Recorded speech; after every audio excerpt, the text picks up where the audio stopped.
the worst results of this squishiness of the heritage term is the notion that pigs graze. And I hear this a lot. Pigs don't graze. Okay. Yeah. Categorically. Even the coonies. Well... I'm throwing the hardest. Yeah, no, it's great. So the thing about pigs is they're not ruminants. Okay. They're not designed to biologically only eat cellulose contained energy. Okay. Energy contained in cellulose. Mm-hmm. Sheep, cows, even camels, goats they can, and it's because they have many square feet of internal guts that they can use to break down cellulose. Right. They have fermentation going on in their stomach to break it down. They host microbes to do that. Pigs don't have that. They have tiny little muscular stomachs like us because they're omnivores. So singular stomach. One stomach, yeah. Perfect. And so they are they graze only secondarily. Their primary desire is for a diverse diet of things that they can chew and swallow quickly, in my experience. And that makes sense with their monogastric physiology. And like us, I mean, they really eat similar to how we do, being mammals and all. And so if you're going to get a pig to graze, it is going to be a feat not just of husbandry. Like, pigs don't graze. They don't. Yeah. They root. And unfortunately, a lot of heritage breeds will say, well, I have Gloucester Old Spots, and I like to sell the weaners because I like grazing pigs. And it's like, then why do you have, craters all over your property? That's not grazing, that's rooting. Yeah. And that's what they're going to do. Now, they actually kind of destroy pasture. They destroy it, exactly. And that's why I don't even like the term pastured-pork. I think it's misleading. I understand what they're trying to get at, which is like pigs that live outside and are able to consume things that are growing around them. Yeah. And that's admirable. That's kind of what it means. But, it's pasture gives the impression that they are nibbling grass, and only ruminants do that. I've seen this be deceptive, like pragmatically. I've harvested pigs for people who thought that it was good to only have grass-fed pigs. And if you try to grass feed, I've seen this twice, it's horrible. If you want to raise your pork grass-fed without just a monumental management effort, which we'll talk about in a second, it might be possible, maybe with extraordinary pasture management, legume and grass production, maybe. But short of that, I've harvested pigs that were quote unquote grass fed, and they were totally starving. They were emaciated, and and I understand because they get they hear as consumers the idea that grass fed meat is good, right? It's like grass fed. Ruminant meat is good.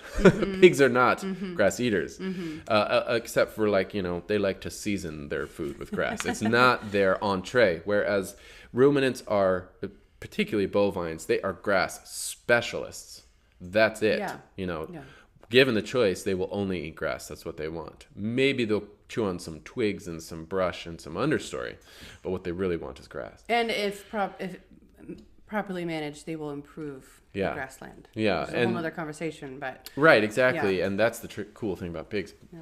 Trying to work that out. But, I've slaughtered pigs that were quote-unquote grass-fed. They were only fed hay.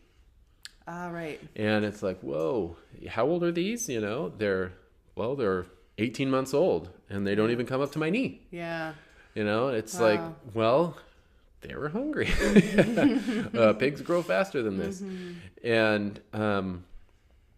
And it's because, it's a result of being estranged from agrarian We're all learning world. This for the we're all first time. figuring it out to grass feed your pigs. But and then Lauren mentions the one pig that will graze, which is the kunekune. I'm sorry. No, it's very good. Yeah, and I get it. And I would say even then, their first choice is not to graze. Yeah, I agree. Even then, they will do it under perfect, pristine management. Well, we don't have all the pasture in the world, which is why we got rid of them. Exactly. We were kind to them. It wasn't. Yeah, we don't have grass for one. We live in a forest, and we have a clearing, and then we have bramble, understory, and about 3.5 square feet of grass.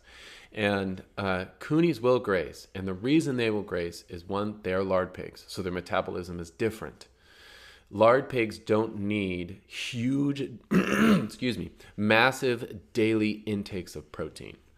Their metabolism is different. They can survive and indeed thrive on a much lower protein ration. In fact, they must. If it is too high protein, they become morbidly obese. They grow so slow, and that the trade-off is they grow slowly. So it's a little bit every day of protein. And so lard pigs are more able to graze if a pig could graze. It's the lard pigs. And amongst the lard pigs, the only one that even comes close is the kunekune. And the reason is for the shape of their head. They have not only like a pug face, like a pug dog, they have a smushed nose, but it's upturned. They look like Ewoks or something. Yeah. And so they don't have a rooter. They don't have a snout. They don't have a shovel off the front of their face like every other pig does.